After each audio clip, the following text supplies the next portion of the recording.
Hoy día, dado que estoy más solo que curado cagado, porque estoy grabando este monólogo de soliloquio, ¿cierto? Quería comentar un poquito de mí, un poquito de mí, un poquito de mí, un poquito de mí.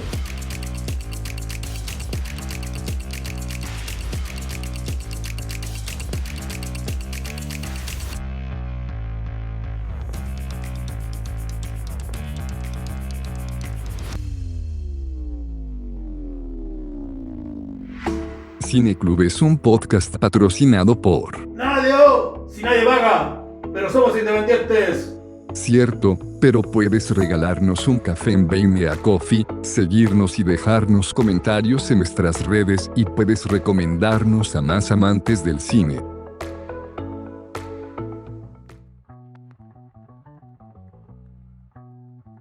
Hace 2 días cumplí 39 años, edad que no pensé que iba a llegar a tener en algún momento. Sé que tampoco es tanto, que no estoy tan viejo, que de hecho es una edad adulto joven todavía, o eso espero creer, y que probablemente debiera estar, si las estadísticas así lo corroboran, en la mitad de mi ciclo vital. Un chileno promedio, un hombre chileno promedio puede llegar a vivir fácil hasta los 78 años. Entonces estoy en la medianía de lo que me ha tocado vivir en este planeta. Ya sueno como marciano, ¿viste? Si los forteanos se me sale por los poros. El día de hoy quiero conversar de varias cositas, pero sobre todo, y como siempre digo, transparentemos, tenía muchas ganas de grabar. Este último mes me ha sido una locura en mi vida laboral, que es la que me lleva el sustento a la casa y que permite que pueda dedicarme a otros hobbies. Entonces tuve que dejar un poco de lado el ver películas, cosa que me ha dolido un montón, y más aún esta nueva afición que es el grabar y comentar con amigos sobre películas. Lo bueno es que me ha servido para ser panelista, ya no panelista en estos últimos días, pero sí auditor de Cineclub. Y encuentro muy entretenido lo que están haciendo los muchachos, así que me saco al sombrero ante los capítulos que han hecho. Si no lo han escuchado, revísenlo. Y acá es una recomendación en general para toda la biblioteca de audio que tenemos a día de hoy, es que escuchen igual los capítulos de películas que no hayan visto. No todas las películas merecen ser vistas, o no todas las películas uno las va a ver de inmediato o se arruinan con el spoiler. Y las mismas conversaciones que pueden tener pueden ser tan divertidas, tan gratificantes, que pueden hacer que la apreciación de la obra sea mucho más atractiva. Hay películas, por ejemplo, sobre todo con el mundo otaku, que yo soy medio negado con eso, a pesar que en los 90, como la mayoría de la gente que conozco, me crié viendo el Zodiaco, Dragon Ball y ese tipo de cosas que dan por la televisión abierta y por etcétera TV, en el cable. No sé mucho de ese tema, pero cuando los muchachos graban alguno, los sucios otaku graban algún capítulo, lo escucho, lo disfruto, y tanto así que hasta he visto gran parte de las películas que han recomendado. Entonces no necesariamente escuchar un podcast de una película que ya hayamos visto es solamente lo que hay que hacer. Y en este caso estoy solo el día de hoy. Teníamos muchas ganas de grabar distintas cosas con los muchachos, pero por ABC motivo no se pudo, pero no quería quedarme con la espina de grabar. Entonces, si bien no tengo mucha claridad, tengo un par de ideas sobre las que me gustaría presentarle en este podcast, en este audio, pero sobre todo tenía el hambre de grabar. Y es linda esa cosa de cuando ya no solamente me basta con el ver películas, cosa que, como decía, este último mes he visto con suerte 2 o 3, nada más que eso. Espero el día de mañana atosigarme viendo películas para quedar al día con las cosas que quiero y de los visionados de los que quiero conversar, pero sobre todo quería hacer cuenta de lo necesario que es conversar de las películas. La crítica cinematográfica que tanto me encantaba cuando niño, cuando leía revistas en la adolescencia, o esperaba los días jueves en la televisión abierta a escuchar ahí unos 5 minutos de alguien haciendo una breve reseña respecto a una película y que mostraran el tráiler. Hoy día con la proliferación de medios de comunicación, como puede ser canales como YouTube, Spotify, Apple Podcast, hay un montón de lugares donde poder escuchar, pero no necesariamente esas conversaciones son de calidad. Si una conversación no es de calidad en cuanto al análisis de las películas, por último, a mí lo que me gusta es que sean divertidas. Y es lo que, al menos desde mi grano de arena, y sé que todos los muchachos aportan a eso acá en Cineclub, es lo que intentamos hacer. Ahora, hoy día, dado que estoy más solo que curado cagado, porque estoy grabando este monólogo de soliloquio, ¿cierto? Quería comentarle un poquito de mí, pero no de mí como persona, a qué me dedico, qué es lo que hago, ni mucho menos, no, sino como espectador, como cinéfilo. Y me gustaría comentar un par de cositas porque ha sido lo que me ha dado vuelta. Dado que cumplí 39 años y estoy en esta mitad de vida, y eso sí es que me cuido, bajo de peso y todo, porque dado mi hábito alimenticio y el sedentarismo que estoy haciendo, lo más probable es que a los 78 no llegue, o al menos no en una sola pieza. Así que ya me voy a poner las pilas con eso. A lo que voy. La primera película que fui a ver al cine fue la película 1989, que yo la conocí como Todos los perritos se van al cielo. Una película de animación bien bonita, bien melosa, todo de perrito y una vagabunda. Más allá de la película, que creo que no la he vuelto a ver más de que cuando era niño, pero que me marcó profundamente al haberla visto en pantalla gigante, el recuerdo que tengo es que mi tío, mi padrino, me llevó a huérfanos al cine Gran Palace. Y los que tengan más de 25 30 años recordarán que el cine Gran Palace en huérfanos era un lujo, era una cosa que tú bajabas de nivel, ¿cierto? El primer piso al -1 y tenías unas escaleras gigantes, hermosas, ¿cierto? Tenías una fuente de agua en el cine y la pantalla era gigante. Y el recuerdo que yo tengo cuando niño era de entrar casi como un estadio, donde las sillas para mí eran verdaderas galerías de un estadio, con esta pantalla gigante que no sabía dónde comenzaba ni cuándo terminaba, porque está realmente abarcando todo mi espectro, todo mi visión, digo. Y como niño de 3 a 5 años, que dudo que haya tenido más que que esa edad, fue un impacto que no se me borró. Allá como a los 7, 8 años, también una película que me marcó, también me llevó mi padrino el día de mi cumpleaños, fue Jurassic Park, del 93. Tenía 7 años entonces, recién cumplido. Y esa vez me acuerdo que tuvimos que hacer una fila de 6-7 horas, también para poder entrar al cine, porque era en esa época donde la gente hacía la fila. No era que yo compraba la entrada a las 5 de la tarde y si era la 1 de la tarde podía ir a almorzar, dar una vuelta, hacer otra cosa. Era estar en fila y había una persona contando, 1, 2, 3, 4, ya. 500 personas son las que pueden entrar en la sala. Estoy inventando el número, no crean que habían 500 butacas. O quizás sí lo habían. Y la gente entraba. Y si no, tenías que esperarte la hora y media, 2 horas y media, lo que durara la película, afuera del cine. Nosotros entramos a las 9:30 de la noche. Imagínense un niño de 7 años con la paciencia que tiene. eh, pero yo amaba a los dinosaurios como creo que todo niño lo hace hasta el día de hoy, porque esas criaturas es imposible no amarlas, ¿cierto? Son dragones reales, son criaturas mágicas que se supone poblaron nuestras tierras millones de años atrás. Cuando yo quería ver a los dinosaurios en pantalla grande, y con mayor razón pedí sentarme lo más adelante posible de la pantalla, porque mi mentalidad de niño era, mientras más adelante, más cerca estoy de la pantalla, y al igual que lo hacía cuando veía el televisor en mi casa, sin que me hubieran algún adulto y me pudiera retar, me ponía lo más cerca del monitor de la pantalla para apreciar todas las cosas. Como sabrán los cinéfilos, no es buena idea sentarse tan adelante, pero la verdad es que disfruté esa película, me volví loco, es de una de mis películas favoritas de la vida, porque fue un impacto para mí.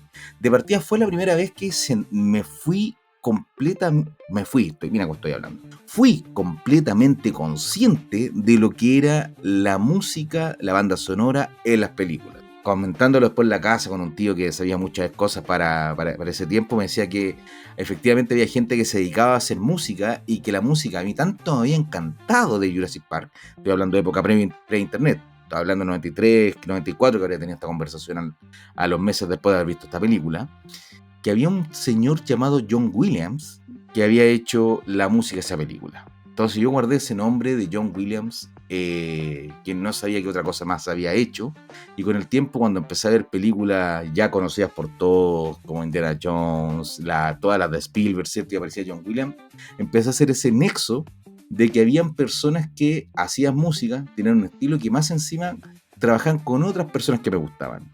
Y cuando niño, yo que pensaba que Steven Spielberg era el mejor director del mundo porque hacía las películas que me gustaban y trabajaba con John Williams, pensaba que John Williams era el mejor músico del mundo. Hoy día, con 39 años y 2 días de vida en este planeta, creo que matices más, matices menos, no estaba tan descarriado en mi apreciación de que Steven Spielberg y John Williams, si no son los mejores, están dentro del top 10 fácil de los últimos 100 años del cine. Entonces, ese fue el primer recuerdo que tengo ya de saber que había gente que hacía música y que la banda sonora de una película, la melodía, me quedara marcando y me provocara cosas que me daban ganas de escucharlo más allá de la película. El problema es que como no tenía el VHS, no me lo iban a comprar tampoco, no daba las películas de inmediato en televisión abierta, streaming no existía aún. Era solamente recordar cuando daban los 30 segundos del trailer, ¿cierto? O cuando daban algún reportaje de éxito de ventas, está rompiendo la taquilla esta película, todos los chilenos la están viendo, la Dinomanía.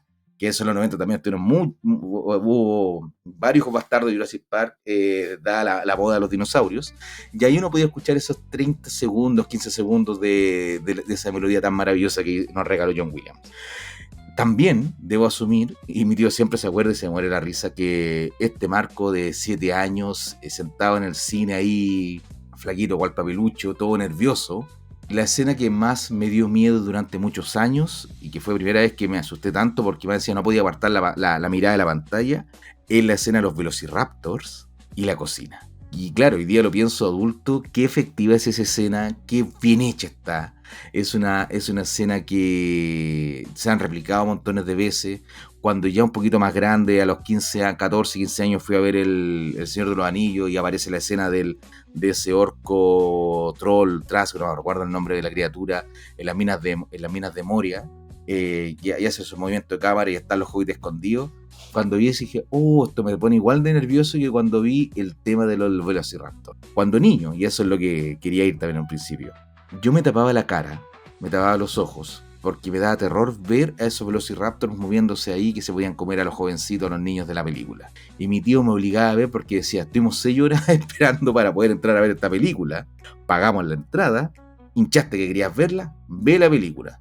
Y después me decía, ya, si no está el dinosaurio, ya salió. Yo bajaba las manos de mis ojos, asumiendo que este tío, este padrino me decía la verdad y mentira. Ahí estaban los dinosaurios para asustarme y agradezco esa cuestión que lo que pudo haber sido un trauma fue otro punto que me hizo amar el cine.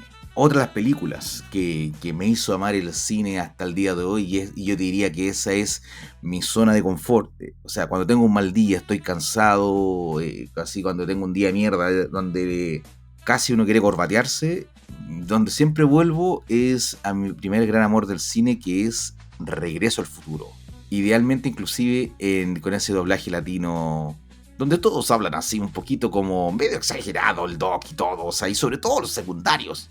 Que es una película que me hace profundamente feliz, que me parece que sobre todo la 1 es una película perfecta, tiene un guión perfecto, y sé que esta palabra se ocupa un montón, pero de verdad si uno hace el análisis del guión, y espero algún día tener la posibilidad de conversar de esta película que la amo, en los primeros 15 minutos te presentan todos los elementos que luego van a ser desarrollados en la primera película. Y no, el que le digan gallina McFly no aparece en la 1 sino recién en la 2. Entonces son esos falsos recuerdos que la gente cree que desde la 1 a McFly le molesta que le digan gallina. Pero lo de la torre y el reloj, de que los McFly son unos fracasados, de que Martin nadie lo quiere escuchar en su banda, de que esperan que sea un fracasado como su padre, como su familia, el alcoholismo de la madre, el accidente de la torre del reloj, o de que el mismo Emmett Brown era un paria dentro de la sociedad, todo ese tipo de cosas que lo vemos y te lo presentan muy sutilmente, salvo el la torre del reloj, que te ponen ahí la alcancía en la cara para poder explicar y te pasan el folleto del día y la hora donde ocurrió eso. Todo lo que te presenta en los primeros 15 minutos va a ser utilizado, y ese es un manejo, y ese es como una clase de guión para principiantes para poder apreciar películas. Inclusive, si esto no lo tuviera, el pulso con lo que Bob Zemeckis hace la película, la dirige, es extraordinario. Cada vez que veo la escena del Doc colgado de la torre del reloj, viene el rayo, pasa el viento, cae el árbol, las ramas del árbol caído botan los cables, y el Doc intentando hacer andar esto, McFly corriendo a todo lo que haga con el DeLorean, que funciona, no funciona, que se prende, no prende. Siempre estoy con la taquicardia cada vez que veo la película, independiente de donde sea. Con él, ¿lo lograrán? ¿No lo lograrán? Siendo que la película no va a cambiar. Pero esa es la magia del cine, y eso cuando niño me volvió loco, cuando adolescente, cuando adulto, y yo creo que cuando esté viejo cagase, que llego a ser viejo, me va a seguir emocionando porque es, vaya qué buena película. Marty McFly para mí era el bacán cuando cabro chico, hasta el día de hoy lo encuentro un bacán, pero sobre todo el que se ganó mi amor en esa película, y más que yo querer ser Marty McFly y andar en patineta y tocar la guitarra eléctrica y tener aventuras, a mí el que me gustaba era el Doc, y me hubiese gustado mucho haber conocido al Doc, como el personaje Emmett Brown. Y lo lindo es que cuando, creo que fue en el año 2015 o 2016, vine para una Comic Con, de las primeras Comic Con que se hacían en Chile, vino Christopher Lloyd, el actor. Tuve la oportunidad de conocerlo, y conocerlo súper entre comillas, porque en el fondo fue hacer la fila, decir un par de palabras. No me aguanté y lo abracé. Esa cuestión, igual que el cabro chico, así como los groupies, como... No, me emocioné, casi me desmayo. Y nos sacamos la foto y después hacer la fila durante largas horas para el autógrafo, que es uno de mis tesoros materiales más apreciados que tengo, y sobre todo el recuerdo, esa tonterita. Eso estamos hablando de esa película Regreso al Futuro, recién la vine a ver cuando ya de estos múltiples reestrenos 2010, 2012, cuando se reeditaban, de haber sido el 2010, en alta definición en el cine. Y vaya que vi cosas nuevas en esa película una vez que la vi en el cine. Y hoy día estoy hablando de esto, de películas que me marcaron y que dejaron alguna impresión indeleble viéndola en pantalla grande. Porque si me pongo a hablar de las películas de los VHS y posteriormente el TV cable, en mi casa llegó el TV cable, nos colgamos del cable recién por el 98. Entonces, antes de eso era ir y ver TV cable era solo cuando iba a visitar a amigos o familias que lo tuvieran. Ahora, eso no impedía que uno viera estrenos o cosas más antiguas, porque el videoclub era mi panorama favorito. Juntos con ir a Huérfanos, me acuerdo de tomar la micro, bajar por Teatino era en ese entonces, pasar las micros, recuerdo, Teatino, sí, Teatino, da lo mismo para la anécdota. Siempre me enredo en estas cosas. Y bajar, caminar, y llegar ahí y sentir el olor a cabrita y al cine, porque eso era lo otro. Para mí, cuando niño, era el ritual completo de comprar cabritas, aunque nunca me han gustado las cabritas, pero era el olor y la magia para mí era justamente de estar en el cine comiendo cabritas. Cuando íbamos a arrendar película al videoclub del barrio, al Cucos se llamaba, era pasar a comprar papas fritas o completo, de típico vecino que tiene un carrito o que en la casa vendía papas fritas y completo. Entonces tengo asociado ese tipo de sabores. Y la gracia del videoclub es que uno podía regodearse, y parte del encanto, que hoy día lo replico en el streaming, a pesar de que sé que es una lata para la Romy acá en la casa, de verme disfrutando, pasar película para atrás película, cambiar de streaming para ver cosas, y solamente dedicar 40 o 45 minutos a agrandar y alargar esa lista de películas por ver, más que darle al play y poner algo que ver, porque ya son las 11:30 de la noche, estamos muertos de sueño, vemos 15 minutos y nos quedamos dormidos. Pero a mí me encanta eso, porque me retrotrae a ese momento de cuando niño, que con los 500 pesos, o si tenía suerte, los 1000 pesos para los estrenos, de tener que tomar la decisión sabia de qué iba a arrendar. Y el rito de estar viendo ahí, revisando la estantería, ver si había algún nombre que conocías, alguna cosa que te hiciera marcar, o si querías repetirte una película, era parte del rito. Y entre esas películas, la mayoría eran muy basura las que me gustaban. Y hay una en particular que hasta el día de hoy le tengo cariño, porque la vi montones de veces con mi hermana. Y esa película, viéndolo ahora con perspectiva, de 1990, eran de estas copias que querían raspar un poquito del gran triunfo que fue Home Alone, o como la conocemos en Latinoamérica. Y un saludo a la gente de España que nos esté escuchando y que siempre tienen que sufrir el bullying latinoamericano por sus traducciones improbables. Nosotros conocimos Home Alone como Mi Pobre Angelito, que dicho sea de paso, es un nombre que me encanta. Buenísima película, buena película navideña. Ahora adulto pienso, ver a Joe Pesci haciendo eso es impagable, así que vaya que se alinearon los astros para esa película. Pero dentro de todo, a mí como niño, lo que no me gustaba de esa película es que la encontraba muy melosa, cosa que ahora, viejo más sentimental, lo encuentro bonito. Cuando niño no me interesaba tanto, pero sí había una película de 1990, yo creo que habrá sido directo a Videoclub, no sé, dura 1 hora 21 minutos, estoy viendo acá en Google, siguiendo los trucos que me enseñó Pablo MC para poder tener la información frente a frente. La película Problem Child, que yo la conocí como Adorable Criatura. Si está el pobre angelito, obviamente iba a estar la adorable criatura, que luego con caricatura y todo se conocía como Niño Problema. que de partida es curioso de que tiene un protagonista colorín, un niño colorín. Ustedes saben que los colorines en general tienen mala fama, pero ya, lo tenemos acá. Y al grandioso John Ritter, al comediante, este actor que era el conocido por esta serie de 13 en Multitud, por... ¿cómo se llama esta otra película? Silent Hill también, que esa es la que estaba buscando. Y este compadre que, bueno, murió joven y todo, que es el papá de unos protagonistas de Scrap, que cuando lo supe, vi los personajes, me di cuenta que era obvio que era el papá del protagonista, entonces, ese tipo de cosas. Pero en esta película, para no perder el hilo, Adorable Criatura, es la historia de un niño huérfano que pasa de casa en casa con maldad y él te va narrando su historia de cómo lo abandonaban, de cómo lo cambiaban de casa en casa, pero esto puede ser un drama, y que en parte lo es. Era todo en tono chunga, con música partiendo de CC Top, el cabro chico mandándose cagadas de tonteras de mirar en la cara a la gente cuando es un bebé, de destruir la casa con maquinaria pesada a otro compadre. Son temáticas muy, muy tontas, pero para un niño de 5, 6, 7, 8, 10 años, 13 años, la verdad que es divertidísimo. ¿Y por qué menciono esta película? Porque para mí es de esas películas que al día de hoy, cuando la pillo, usualmente la daban en el Mega, ahora no tengo antena para ver películas, o bueno, ahora creo que ya ocupan antena en la tele, pero así como, oye, no veo televisión abierta, parezco el cliché del actor chileno diciendo, yo trabajo esto solamente para fines monetarios, pecuniarios, pero el teatro es lo mío. No, es más por tiempo yo que cualquier otra cosa, pero siempre recuerdo que la dan en el Mega. Y ahora que están en streaming este tipo de películas, de vez en cuando las pongo y necesito escucharla en el doblaje latino. Porque ese grandioso doblaje le da un encanto y sobre todo acá es como esta especie de ratatouille, de retrotraerse a esa época donde uno estaba descubriendo todo. Esta película me da unos chistes y una mala leche que mi pobre angelito no tenía. Que hoy día valoro un montón lo que son los trabajos tipo de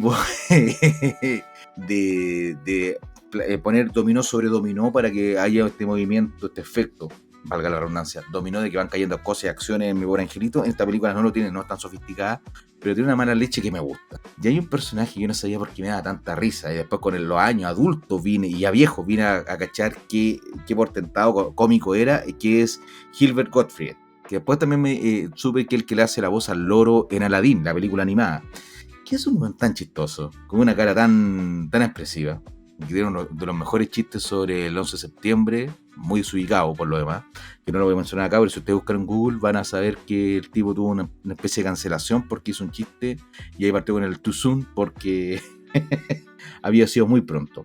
Y lo otro, los personajes que yo sin cachar en ese entonces, Seinfeld ni nada de eso, me encantaba por lo histriónico que era y lo malo que era de caricatura, que era el asesino al moñito. Caracterizado por el actor que hace de Cosmo Kramer en Seinfeld, como mencionaba, Michael Richards, que es, compadre, podría ser sino mudo, porque es tan expresivo a nivel kinético, de su cuerpo, sus movimientos faciales, todo, que es único. Y en esta película, si bien todo es de muy brocha gorda, nuevamente piensen, años 90, un niño con chistes de peo, chistes de vómito en la segunda parte y todo, era para disfrutar. Y es una película que a mí me recuerda profundamente a mi hermana. Entonces, no necesariamente, y lo he dicho en más de alguna ocasión acá en Cineclub, las obras maestras, las grandes películas, las películas que te hacen remover el alma o te hacen replantearte lo que es la existencia o qué nos hace humanos y cómo podemos mejorar en pos de una utopía, son las que valen, sino también el puro y duro divertimento y el cariño, el amor que uno tiene asociado a ellas. Ahora, una película que no esperaba el charchazo que me iba a dar y fue estrenada en 1999. Un año que por lo demás, y dado que esto es un yo-yo, para mí fue profundamente importante. Yo estudié de pre-kinder a octavo básico en el mismo colegio y ese 1999 salía de octavo básico, es decir, al mundo de la enseñanza media, un nuevo colegio, ir a lugares alejados, tener que tomar micro y no caminar 5 cuadras como lo hacía antes, el fin del milenio, se suponía. Ahora sabemos que el milenio terminaba el año 2000, fin del siglo, lo mismo. Un saludo, Pablo. Hemos tenido esta discusión de si el nuevo milenio parte el año 2000 o el año 2001.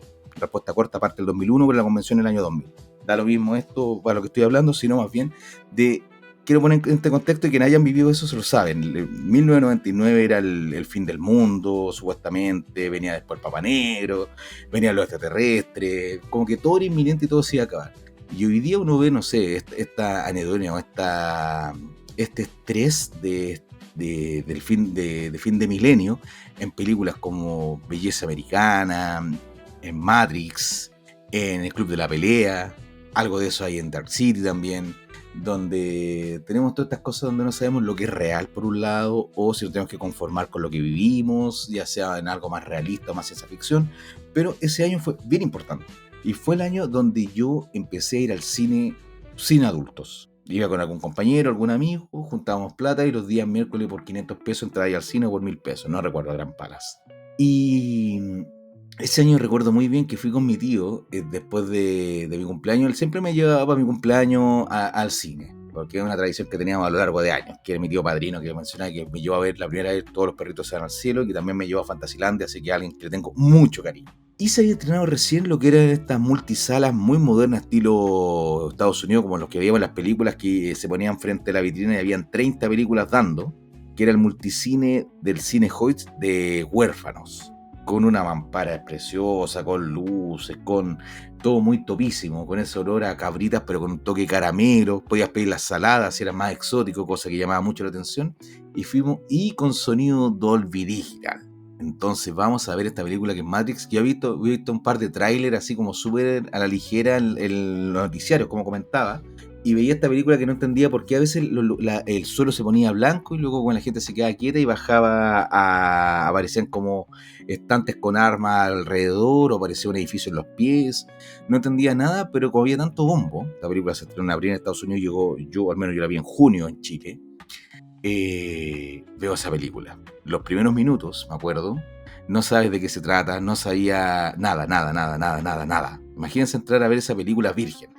Veo esto, que aparece esta niña Trinity, salta en el aire, se mueve la cámara sobre ella siendo el eje por el cual apunta la cámara, y todo quieto en el cielo, detenida, que nunca antes había visto eso, y yo quedo con la boca abierta, mientras se mueve la cámara, que estoy tratando de procesar de cómo hicieron esto es posible, que wow, esa locura, impresionado con taquicardia viendo lo que está pasando. En mis oídos, alrededor, ese sonido se empezaba a mover.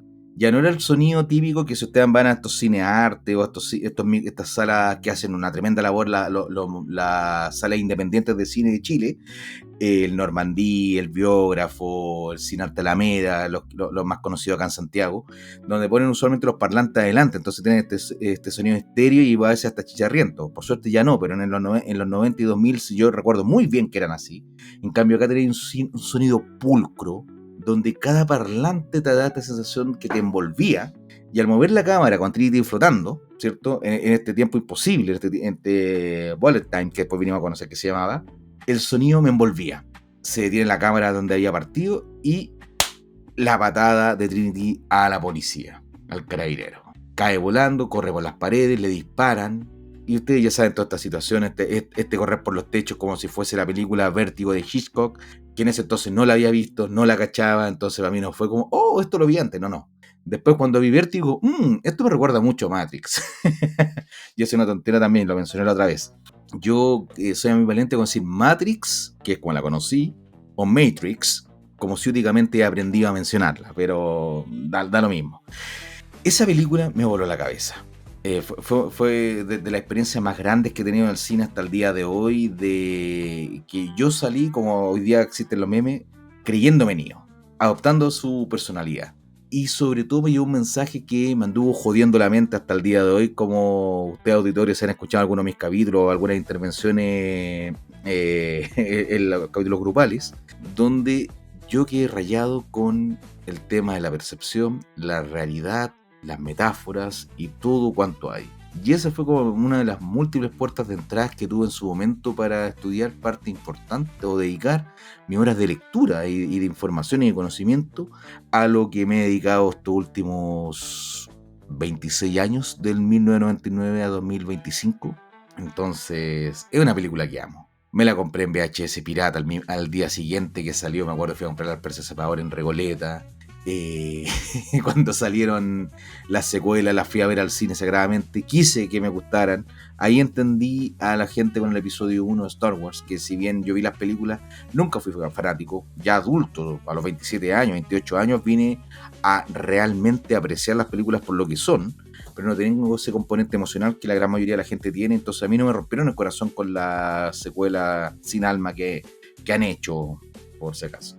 Pero las hermanas Wachowski, en ese entonces los hermanos Wachowski, sí destruyeron mi corazón con la segunda y tercera parte, que yo quería que me gustaran, quería encontrarla profunda, pero simplemente era un enredo fome y latero, salvo unas escenas de acción espectaculares, que es la escena de persecución en los autos, o una de mis favoritas que de las dos, que es la pelea de Neo con la agente Smith, los múltiples agentes Smith, donde son de goma, pero encuentro tan divertida esa escena que a día de hoy me sigue gustando. Nada me hizo recuperarme de esa película y creo que hasta el día de hoy lo estoy procesando.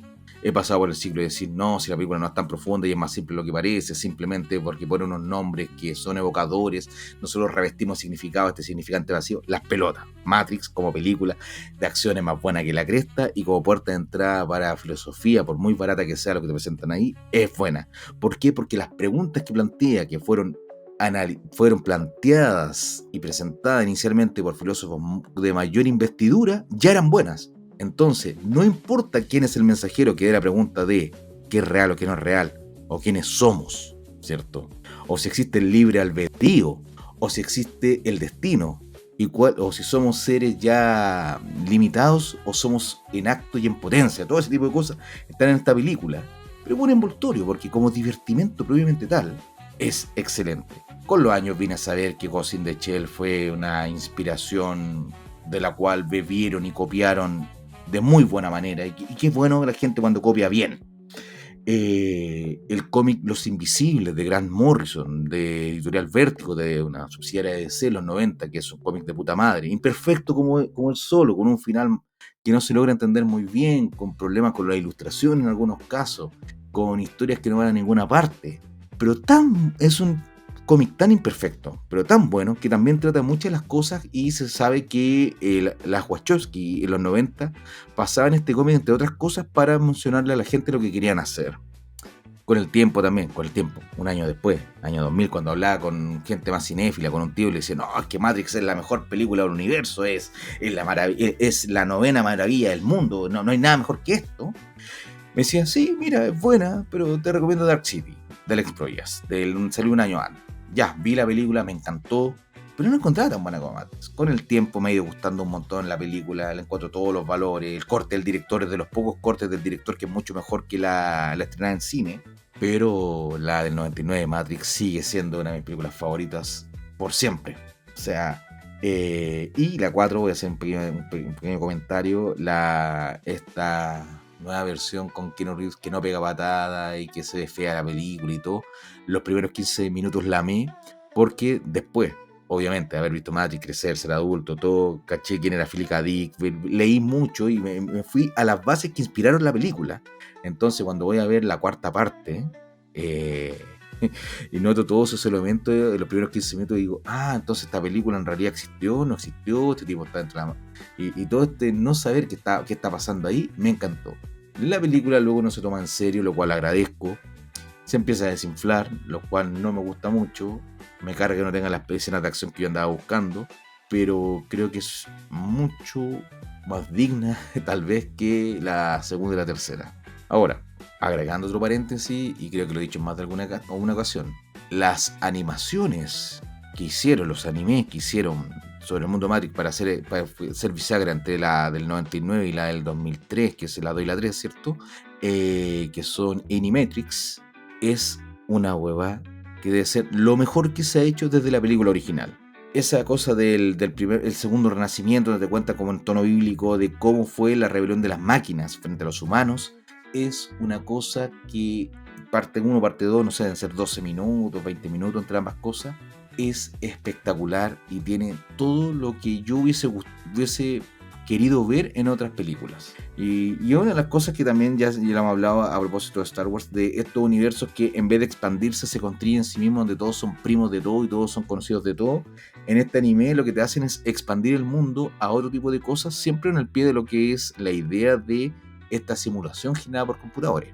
Y con cada estudio de animación, que no sé los nombres, no, lamento, me doy 2 duchas diarias, entonces no soy otaku, pero sé que los muchachos pudieran aportarme acá un montón sobre los estudios que hace, la animación, la importancia que tienen, pero yo que soy ignorante en eso, aún así, sin tener el paladar fino para poder apreciarlo, lo disfruto y noto la calidad que tiene. Por de pronto no se parece a las caricaturas o animaciones habituales, entonces cada una tiene un aporte que entregar. No todas las historias son buenas, no todas están bien desarrolladas, pero hay unas historias como la del tipo que corre, no sé, de los 100 metros planos y su cuerpo está tan superando los niveles de la Matrix que llega a romper esta fantasía para aparecer en el mundo real, en estas cápsulas, estos pods, donde tenían que ir a buscarte, a desconectarte, pero no había nadie esperándolo, ¿cierto? Es una historia espectacular. Visualmente una de las que más me gusta es la de estos compadres en blanco y negro, que es con una especie de cine negro, retrofuturista, muy en la onda, como si agarráramos con Maltés, con Humphrey Bogart, pero lo mezcláramos con Brasil de Terry Gilliam. Esa es la mejor manera, donde los computadores son máquinas de escribir y los televisores son como muy la Terry Gilliam de estas teles guatonas y con lupas o con lentes para poder agrandarlo. Es una maravilla visual. Y el primer corto, que es el que abría en el DVD, oye, todo. Acá voy a hacerme el viejo llorón, pero qué extraño los menús bien pensados y bien diseñados de los DVD. Qué cosas más lindas eran, y ahora te compras un disco de 40, 50 mil pesos y parece un disco pirata, weón. Play, idiomas, escenas, nada más. Entonces, no, horrible esa cuestión. O sea, como que incitan a la piratería o desincentivan al coleccionismo más allá de una carátula bonita, que ya ni siquiera tienen mucho el librito de arte que uno ojeaba para repetir la ilusión de la película. El primer corto, que se llama El último vuelo del Nabucodonosor, lo dieron con una película que es pésima, para que a mí me encanta, un cornetazo de aquellos que es alarma de corneta señal y que conversaremos mucho de ella, que se llama El cazador de sueños, la mencionan acá, basada en un cuento de una novela de Stephen King, Dreamcatcher, de las novelas largas de King, que en su momento, ya por el 2003, era lo único que yo tenía más cercano a una representación del libro It, que no fuese la serie noventera, el telefilme austero que era en esa época. ¿Por qué voy con esto? Porque aparecen lugares que mencionan el libro de It, la historia o los movimientos así como niños, adolescentes, adultos, este flashback, flash forward, todo este tipo de cosas, esta mezcla, o de tener como estos palacios mentales que luego conocimos más en la serie Sherlock o ese tipo de cosas. Era la primera vez que lo vi en pantalla. Es un cornetazo de película, tiene 1000 defectos. Fue la primera vez, eso sí, que vi a Morgan Freeman haciendo de malo, lo cual siempre tiene puntos a favor, pero esa película tan ridícula, tan obscena, que la recomiendo. Y lo menciono porque el cortometraje, como había dicho antes, El último vuelo del Nabucodonosor, lo presentaban, que era el mismo estudio, que esto sí me acuerdo, que hizo la película de Final Fantasy, que era un prodigio tecnológico de ver estas imágenes fotorrealistas. Cosa que hoy día uno lo ve y uno dice, sí, qué bonito, pero ya la tecnología 25 años después ha sido superada. Pero en ese entonces era impresionante ver esa piel del negro y la asiática, esos poros, esos movimientos de las telas, todo esa pelea media calentona mientras se iban empelotando, peleando y desnudando, todo ese tipo de cosas. Era un prodigio tecnológico que a mí me dejó muy sorprendido cuando fui a ver la película. Y me encanta y me gustaría que volviera a esa tradición de más que tener media hora de comerciales del Gato Joe o de la bebida, o si vaya al Parque Arauco de la clínica no sé cuantito, o los seguros de vida no sé cuantito, el que te dieran corto animado, corto, lo que sea, porque como que a uno le abre, se predispone a ver algo al modo cine. Activamos alarma de material de dudosa calidad. ¿De dónde sacaste tanta elegancia? Si eso se llama cornetazo. Cierto, entonces activamos señal de cornetazo. Siguiendo con 1999, y creo que voy a hablar un par de cositas más y voy a terminar porque no creo que quede muy largo esto. La película también que vi ese año fue La momia, de Brendan Fraser, que visto lo visto en todo este tiempo, creo que es una muy digna película de acción. Me divertí mucho viéndola esa, la música me encantaba, los efectos especiales no la encontraba tan buenos, pero igual eran impresionantes. Pero creo que como película de aventura, como diría Don Cristóbal, se para sola. Ese año también vi Sexto Sentido, de Shyamalan. Solo diré eso, pero a los 13 años, ver esa película, con esos tiros de cámara, con esos movimientos, ese nivel de terror, y más encima ese final que ya se convirtió en un cliché, del veo gente muerta y que el protagonista estuviera muerto, no me lo vi venir y fue una de las experiencias más espectaculares también que tuve. Imagínense ese año, tener 13 años, con el fin del mundo, y ver La Momia, ver en cine Matrix, ver Sexto Sentido, y una película que fui a ver solo, nadie me quiso acompañar, fue El Proyecto La Bruja de Blair. Una de las películas que más miedo me ha dado en la vida, y que hasta el día de hoy, a pesar de no mostrar mucho o mostrar nada, me sigue dando terror. La vi en el 99 y para mí fue como la película más aterradora que había visto. Y ese final que hasta el día de hoy me da miedo, cuando me acuerdo, me sigue dando miedo. No lo vi por un par de años hasta que salió el DVD. Del VHS lo arrendé, me acuerdo, porque era más barato arrendar el VHS que el DVD. Lo veo y digo, no, esta cuestión sí da miedo, sí da miedo. Y la vi de día, así como a las 3 de la tarde, 4 de la tarde, con sol, y me dio miedo. Y esa experiencia, me acuerdo de mucha gente quejándose en el cine, algunos que se paraban, algunos que le alegaban. A pesar de que aquí había gente que hablaba en voz alta, aún así había mejores modales de lo que hay hoy en día en el cine. Y claro, no teníamos los celulares con no sé cuántas pulgadas y cuánto nit de luz que te hacen reventar la vista. Entonces, aún así yo quedé maravillado, a pesar de que cuando quería comentarla con alguien y nadie más la había visto y más encima había ido solo, primera película que fui a ver solo, escuchar a la gente alegando como, no pasó nada en la película penca, me mareé, no se entendía nada, mal sonido, todo. Pero bueno, esta película yo creo que ya 26 años después y cientos o miles de copias que la gente pensó, los directores pensaron y los productores, que el metraje encontrado era muy fácil de hacer, o que una cámara en mal con pésimo pulso iba a servir para dar realismo. La verdad es que no. La mayoría de las películas del estilo son basura, del mismo modo que la mayoría de los slashers lo son, a pesar que los slashers es uno de los subgéneros que amo. De las cosas que con la edad y con el tiempo me hizo mucho ruido esa película, era la idea de... Esto se supone que son estudiantes de cine, que están haciendo un documental. Entonces, ¿por qué mierda tienen tan malos tiros de cámara, tan mal pulso, tan malos encuadres? Siendo que eran tener un ojo y una técnica mucho más depurada, que decir el sonido, a la hora de estar grabando algo. Don Diego Muñoz, no es el sabio, un amigo, un gran amigo, mencionaba ahí que lo voy a escuchar en Flimcast también. Una vez le hice este comentario y me dijo, Marco, yo he sido jurado de cortometrajes de estudiantes de cine, y La Bruja de Blair es El Ciudadano Kane, es una obra maestra, es Kubrick en comparación a lo que la mayoría de la gente presenta. Entonces le voy a dar el voto a la duda porque confío en su criterio al respecto, pero uno pensaría que un estudiante de cine y un grupo de estudiantes documentales tendrían mejor pulso que lo que nos presenta La Bruja de Blair, que por lo demás no le afecta nada el visionado. Entonces eso podría decir que fue todos los años 90, que fue cuando empecé a ir al cine y que me formaron como cinéfilo.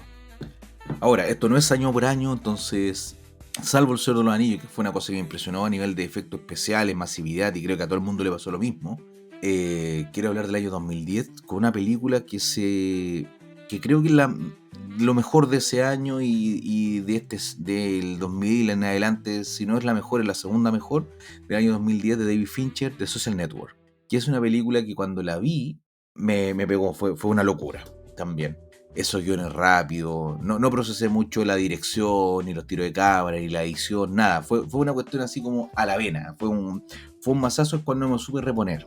Y cada vez que la veo, y la veo seguido, empiezo a notar ya estos matices desde la mezcla de sonido, desde la edición, desde los aspectos más técnicos que usualmente uno los ve cuando las películas son fomes, pero están bien hechas. No, acá es una verdadera maravilla y tiene unos soundtracks que más escucho, que cuando quiero leer o hacer alguna cosa los pongo. De ahí conocí a Atticus Ross, Nine Inch Nails. Es curioso, los conocí gracias a esta película, como que empecé a ir hacia atrás y a ver qué habían hecho antes, pero también a ver hacia adelante lo que han seguido haciendo, que por ejemplo Challengers del año pasado, el 2024, qué tremendo disco también. Entonces eso también es de las cosas que me gusta del cine, que uno como abarca tantas artes, uno va aprendiendo un montón de distintas cosas. Y en esta película, Social Network, cuando supe que iba a hacer una película de Facebook, año 2008 yo me hice mi Facebook, mi primera cuenta. Entonces era como, ya, pero se están colgando de esto, es como si hiciera una película de los emojis, no sé, como muy pelotudo, de qué iban a tratar. Cuando caché que tenía David Fincher, dije, ya, tal vez compadre necesita ampliar su casa en Malibu, no sé, está mala la cosa, ya perdió el toque, ¿qué va a hacer? Y de repente cuando dicen quién es el guionista, es como, este compadre ha hecho cosas buenas, veamos qué va a hacer acá. Y nada, me preparó para esa película. Y sí, una de las cosas también que me encantó de esta película fue el primer teaser, con lo que después se ha convertido hasta el día de hoy en un cliché y ya se ve ridículo, se siente ridículo, que es la versión de los niños capados, digo, los niños cantores de Creep, de Radiohead, con imágenes de caras, de rostros, de videos, cosas así, que dice así como, no me acuerdo el título exacto, pero era como, no puedes hacer 500 millones de amigos sin hacer algunos enemigos. No te mostraban de qué trataba la película, quién era el protagonista, ni cuál era el tono, pero esa sensación que me dejaba ese teaser es una de las grandes cosas. Y han pasado 15 años de esa película y creo que con el tiempo se ha vuelto cada día mejor. Y de 2015 me salto a la otra que fue una gran experiencia cinematográfica de una de mis películas favoritas de la vida, la que en una lista que hicimos con los muchachos hace poco a propósito de la lista de las 100 mejores películas del siglo XXI de la New York Times, la puse en mi número 1, que es Mad Max Fury Road del 2015 de Don George Miller. Quizás, a pesar de todas las películas que había mencionado antes, debe ser la película que más veces he visto en la vida porque hubo un tiempo donde la veía a diario. Y cuando digo a diario no es una exageración. Llegaba a la casa, ponía la película, me ponía cenaba, hacía otras actividades, vivía solo y veía la película. Cuando la pudieron estrenar en IMAX también la volví a ver. Cuando la han reestrenado, voy también. Y es una película que cada vez que tengo la posibilidad de verla o quiero algún subidón que me deje con taquicardia, la vuelvo a ver. No es el momento ni la duración, no creo que dure más de 60 minutos esta grabación, para mencionar todas las virtudes que tiene esa película, pero las tiene. Me gustaría mencionar otras películas como La Bruja, pero La Bruja la vi 6-7 meses después, o creo que mucho después de que haberla visto en mi casa, porque pensé que esa película no iba a llegar. Lo mismo con tantas películas A24 de terror que no viene al caso mencionar. Hoy día me estoy portando bien, creo que hoy día no van a ver cuchufleteos, pero era eso. Y lo triste es que ahora que lo pienso, películas de después del 2015 han habido buenas, han habido muy buenas, pero nada que me haya quitado el aliento, que me haya dejado así como, wow, esto era para verlo en cine. Me equivoco, me acabo de acordar cuál es. Una película que es tan buena. A mí no me gusta el original, que es Top Gun. No, nunca enganché con esa película, nunca la he podido disfrutar. Entiendo los valores que tiene, pero me parece melosa, aburrida y no me gusta cómo se ve. En cambio, Top Gun Maverick es una película y tiene un sonido y tiene todo que me vuelve loco. Es una cuestión que noto que es un espectáculo. ¿Para qué está hecho el cine? ¿Para qué está hecho una pantalla más grande posible, el mejor sonido posible? Véanla en su casa con la tele narco, la más grande posible. Si tienen estas barras de sonido 5.1 o unos buenos audífonos, háganlo. Aquí sí me pongo flight, a mí me gustan las teles narco, las teles grandes. Y con esa película y esos ruidos, es de las películas que no me preocupa mucho molestar a los vecinos. Es como yo soy súper bien portado como vecino, nunca meto ruido, pero veo esta película y es, pongámoslo al máximo, que con Juan Topo se me rompan los lentes, luego los ojos y luego los dientes. Y luego me explote la cabeza. Es una película tan bonita de ver, tan divertida y tan simple. Y eso me encanta, la simpleza. Cada día valoro más estas películas donde tú puedes decir, puedes como resumir en un tweet la película y llegar a ese nivel de destilación, que es lo mismo que pasa con Mad Max Fury Road, en otro estilo, porque ahí la edición es perfecta, es de las cosas que yo no entiendo cómo lo hicieron. En Top Gun Maverick tenemos toda la tecnología a favor de, bueno, y el ejército más grande de la historia hasta el momento, ¿cierto? Más poderoso, también aportando ahí con sus maquinarias, para poder presentarnos un espectáculo de buenos contra malos, de lo obsoleto contra lo nuevo, y de el ímpetu, el espíritu humano y del factor humano frente a la tecnología, que me encanta. Y todo esto en un envase, pero precioso, que yo sé que Tom Cruise, nuestro cientólogo favorito, o lo es acaso de Travolta. Yo creo que Tom Cruise tiene mejores películas que Travolta, tal vez no más icónicas, pero sí mejores. Por lo tanto, es mi cientólogo favorito, aunque Tom Hanks el amague, pero para mí, cuando pienso en cientólogo, pienso en Tom Cruise. Con todo lo raro que es este compadre, para mí se convierte en esta película, y gracias también en el contexto de pandemia, donde todos teníamos miedo de volver al cine, en una estrella por derecho propio. Entonces, este compadre, este loco de mierda, este loco culiado, como diría un amigo, se gana mi respeto. Y yo, que soy fanático, regalón y admirador de la obra de Buster Keaton, ver que alguien también de 1,70 m hace locuras con mega presupuesto para el entretenimiento de nosotros. Para mí, yo hinco rodilla, me saco el sombrero y me lleno de aplausos frente a este compadre que hizo esta película. Ahora, de esa fecha al actual 2025, creo que no he tenido ningún espectáculo que en 30 años más, 40 años más, diga, ¿sabes qué? Esta es de las que me impresionan. Vi Avatar 2, no siendo fanático de Avatar 1, pero la vi y me impresionó, sí, los efectos visuales, el 3D que encuentro que no me mareó, la profundidad de campo que tenía estaba buena y todo, pero nunca he sentido necesidad de volver a ver la película, a pesar de que es muy divertida, muy buen entretenimiento, pero nada más que eso, para mí al menos. Aunque sí estaba con la boca abierta como quien ve un truco de magia, viendo la técnica, la tecnología, la magia que se está generando ahí frente a mis ojos con los lentes que se había olvidado que lo estaba usando, y ese 3D tan fluido que no molestaba, no mareaba y no se generaba este efecto de borroso, ¿cierto? De que se superponían las capas que me pasaba en la gran mayoría de películas en 3D. No, acá era otra cosa. Pero no me he vuelto a repetir, no, ni en sentido de necesidad. Estoy seguro que si hubiese visto otra película, nada que ver con esto, pero que es Tar, con Cate Blanchett, estaría entre las que me han marcado porque es una pedazo de película, pero esa debo asumir que la vi en la comedia del hogar.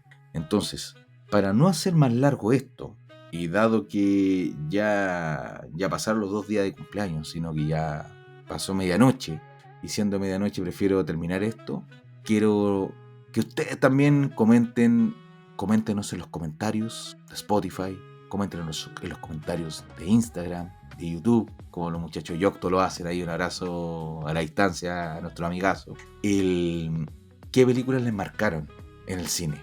Porque no necesariamente son las mejores, no necesariamente son las obras maestras, pero hay algo que uno puede ver, algo que le puede gustar, y por distintos motivos. Tal vez la última película que viste con tu pareja, con algún familiar querido, con una amistad, en un país, en alguna ciudad.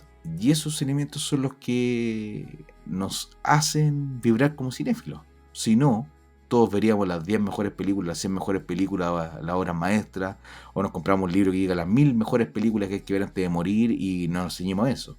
Pero es en esta variedad donde, en esos intersticios entre la obra maestra que puede ser El Padrino, El Ciudadano Kane, el Chacate del Agua, el Toro, un Lake Mungo, qué sé yo, todas esas películas, en esos rincones a veces hay ciertas películas que mediocres, mal hechas, angulosas, que tienen mejores ideas que ejecución, o mejor ejecución que contenido, que van haciendo que este componente emocional nos enriquezca y que las conversaciones, obviamente, respecto a cine, sean tan disfrutables. Y a mí, que he aprendido a quitarme el pudor de hablar frente a un micrófono para decir ideas que tal vez no sean tan profundas, pero por lo menos son honestas y vienen con cariño, con ese amor del gordo granudo que le gusta al cine, ¿cierto?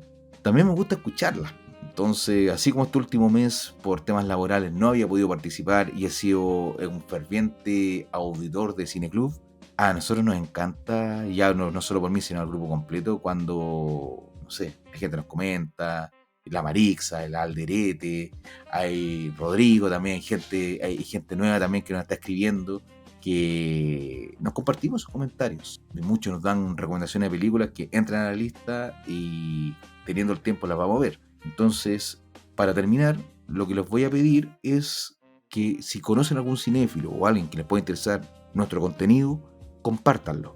Esto es una cosa hecho a ñeque, sin auspiciadores, hecho por un grupo de gente que tiene poco tiempo, tiene vida familiar, tiene responsabilidades. Ninguno es un cuico con pena, un cuico contento que le sobre la plata y que quiere ser un filántropo para auspiciarnos. Entonces, si ustedes nos pueden apoyar con el like, con el retuitear, con el rebloquear, no sé cómo se llame ahora, cualquier de ese tipo de cosas, nos sirve. Así que yo creo que tenemos que poner en campaña y mendigar un poquito más el like, a pesar de que no a todo el mundo le gusta. Pero compártanos, además que conocen a alguien que le puede interesar algo de nuestro contenido. Ahora, entre nos, no recomendaría este capítulo para que alguien lo escuche por primera vez, sino vaya a los grupos, a los contenidos en patota, a los más chistosos, o los con más enjundia. Esto simplemente fue para darme un gustito como ex cumpleañero y porque de verdad tenía la necesidad de grabar y conversar sobre películas. Y si no se pudo dar un diálogo, un biólogo va a ser un monólogo hasta que ocurra la magia que ya mencioné en otras ocasiones, que es que ustedes empiecen a escribir, a responder y empiecen diferido, gracias a la magia tecnológica, la conversación. Por mi parte, no quiero latearlos más. Agradezco a quienes hayan llegado hasta el final para escucharlo y a quienes no, da lo mismo porque no están escuchando. Pero comenten y ahí seguimos conversando. Entonces, gracias por su paciencia, por su tiempo y sobre todo por su cariño. Mi nombre es Marco Antonio.